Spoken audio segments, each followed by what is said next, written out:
et accusé, agent d'espionnage, le professeur J. Robert Oppenheimer dans le projet de l'énergie atomique en 1942. Wainwright House possède sa propre salle de méditation sur sa deuxième étage.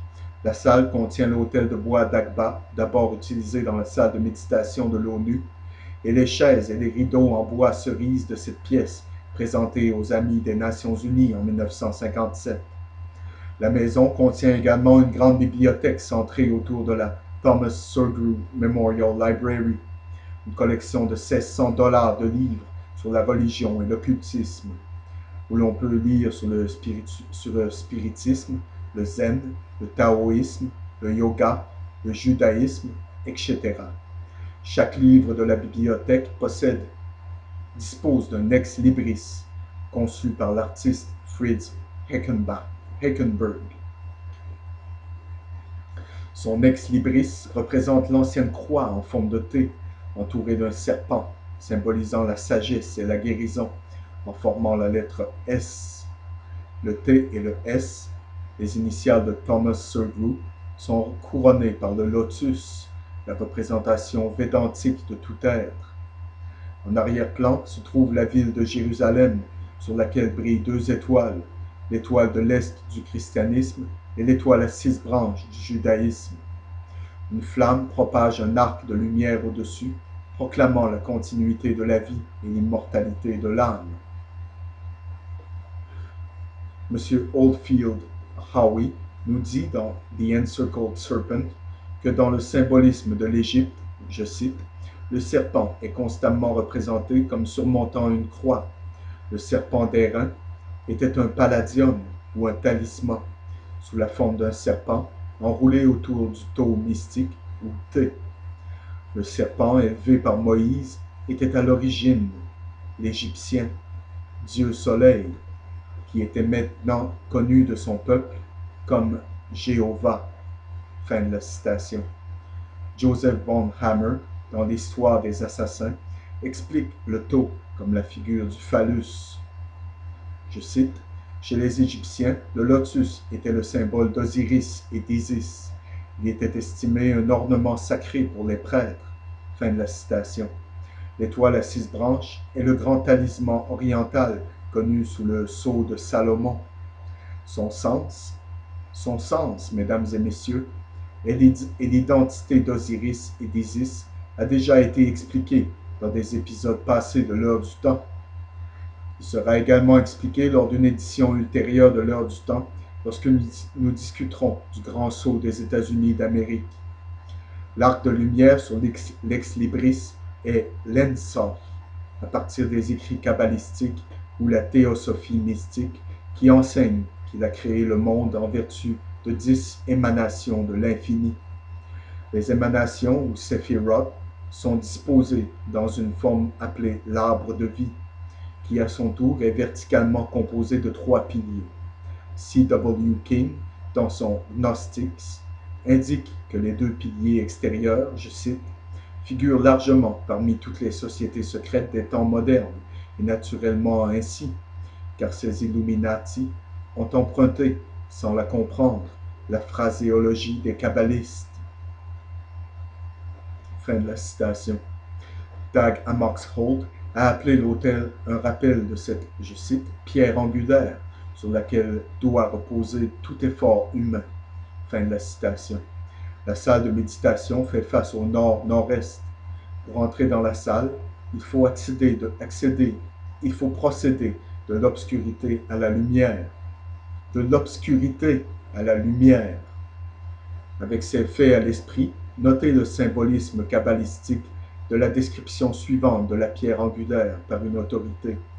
Je cite, dans sa situation, elle se trouve entre le nord, le lieu des ténèbres, et l'est, le lieu de la lumière. Et donc cette position symbolise le progrès de l'obscurité à la lumière et de l'ignorance à la connaissance. La permanence et la durabilité de la pierre angulaire est destinée à nous rappeler que longtemps après notre mort, nous avons en nous-mêmes un fondement sûr de la vie éternelle, une pierre angulaire de l'immortalité, une émanation qui imprègne toute la nature et qui, par conséquent, doit survivre à la tombe. Fin de la citation. À un niveau supérieur de la connaissance ésotérique, l'autel de métal ou la pierre peut être comparé à l'ancienne pierre de fondation qui, selon la même autorité précitée, était censée, je cite, avoir été placée à un moment donné dans les fondations du temple de Salomon et par la suite, lors de la construction du second temple, transportée dans le Saint des Saints. C'était sous la forme d'un cube parfait, ou comme les francs-maçons appellent cela, ashlar, et avait inscrit sur sa face supérieure, dans un delta ou triangle, le tétragramme sacré ou le nom ineffable de Dieu. Fin de la citation. Dans un livre calomnieux du Moyen Âge, La vie de Jésus, il y avait un autre récit de la pierre. Je cite, à cette époque, il y avait dans le temple le nom ineffable de Dieu inscrit sur la pierre de fondation. Fin de la citation.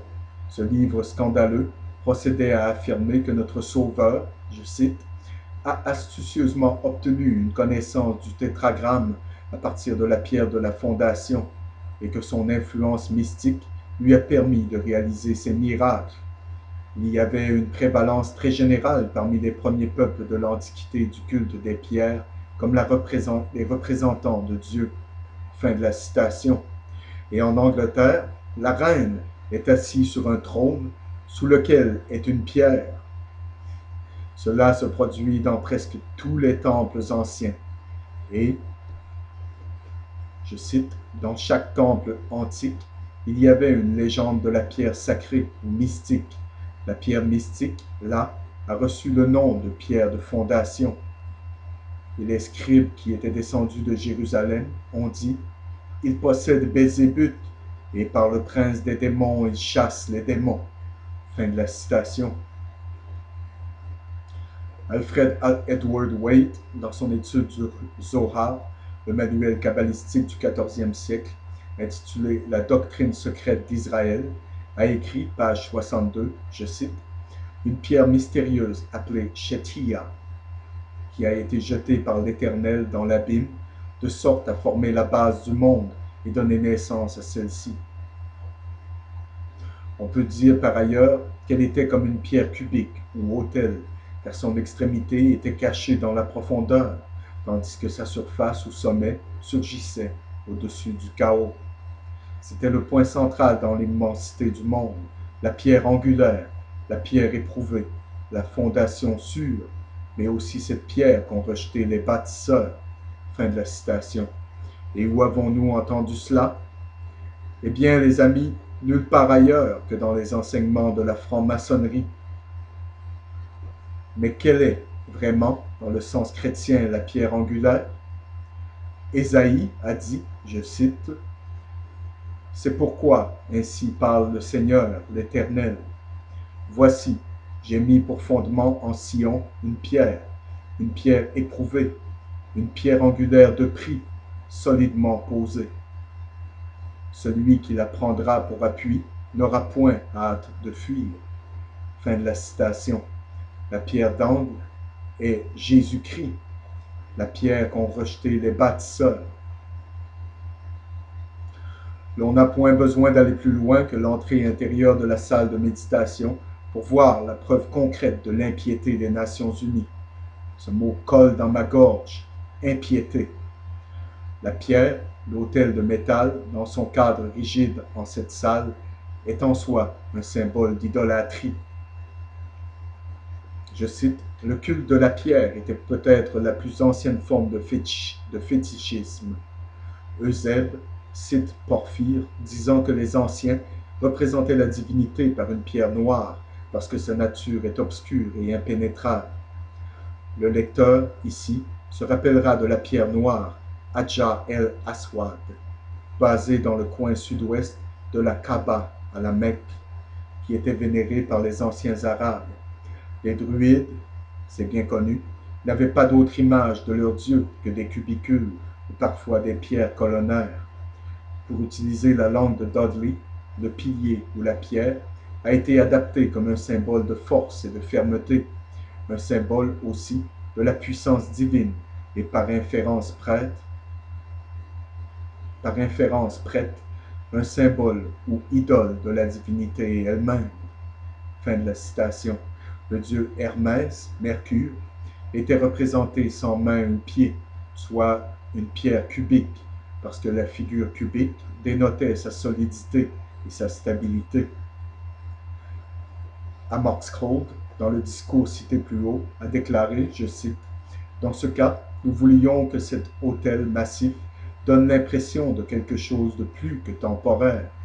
Nous avons eu une autre idée.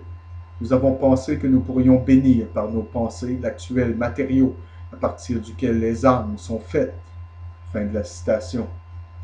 La description de l'autel comme d'un talisman naturel par le groupe de la bonne volonté mondiale est également significative.